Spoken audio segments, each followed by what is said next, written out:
આજે અમારા વિધાનસભાની ખાતરી સમિતિના ચેરમેન આદરણીય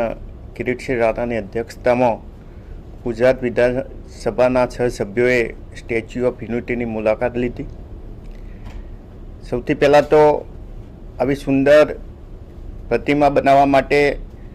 નરેન્દ્રભાઈ મોદીને વિચાર આવ્યો અને ગુજરાત સરકારના એ વખતના મુખ્યમંત્રી તરીકે એમને આ વિચાર પૂર્ણ કરીને આજે વિશ્વ લેવલે સુંદર પ્રતિમા બનાવી છે, એને અભિનંદન પાઠવું છું। સરદાર પટેલે એક લોખંડી પુરુષ હતા અને સરદાર પટેલે જે રીતે દેશને અખંડ કરવાનું જે સરાહનીય કામ કર્યું છે અને એમના કાર્યો અને એમનું યોગદાન કાયમ માટે લોકોના દિલ દિમાગની અંદર રહે એના માટે સુંદર ગેલેરીની અંદર જે પણ વ્યવસ્થા કરી છે એને ધન્યવાદ પાઠવું છું અને આવું સુંદર કામ કરવા બદલ ગુજરાત સરકાર જેને પણ આ વિચાર આવ્યો,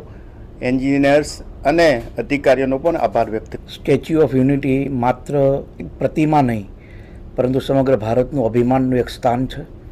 આદરણીય પ્રધાનમંત્રી શ્રી નરેન્દ્રભાઈ મોદીએ શ્રેષ્ઠ ભારતનો જે સંકલ્પ લીધો હતો એ શ્રેષ્ઠ ભારતનો સંકલ્પ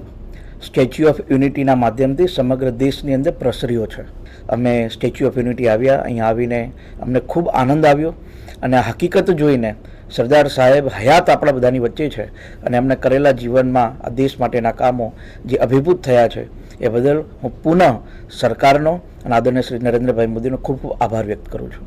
ભારતનું ગૌરવ અને આપણા સૌનો વિશ્વમાં જેમની પ્રતિમા 182 મીટરની બની છે એવા એકતાનગરમાં ખૂબ આનંદ સાથે હું અહીં જ્યારે અમે સૌ અમારી સાથે ગુજરાત વિધાનસભાની ટીમ સાથે મારા સાથી ધારાસભ્યો અને આખા અમારા ટીમના સૌ સભ્યોશ્રી સાથે એકતાનગરની મુલાકાત લીધી। આજે મને ખુશી થાય છે એક નાગરિક તરીકે કે વિશ્વમાં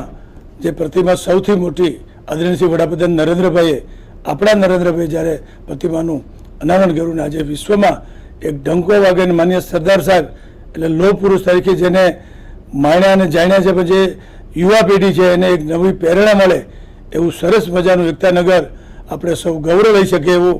આજે પ્રતિમા લોખંડી પુરુષ તરીકે એમને એક સાબિત આખા વિશ્વમાં એમણે ગુજરાતનો ડંકો વગાડ્યો છે, ભારતનો ડંકો વગાડ્યો છે। હું એકતાનગરમાં અમારી ટીમ સાથે હું સરદાર સાહેબને સલામ કરું છું।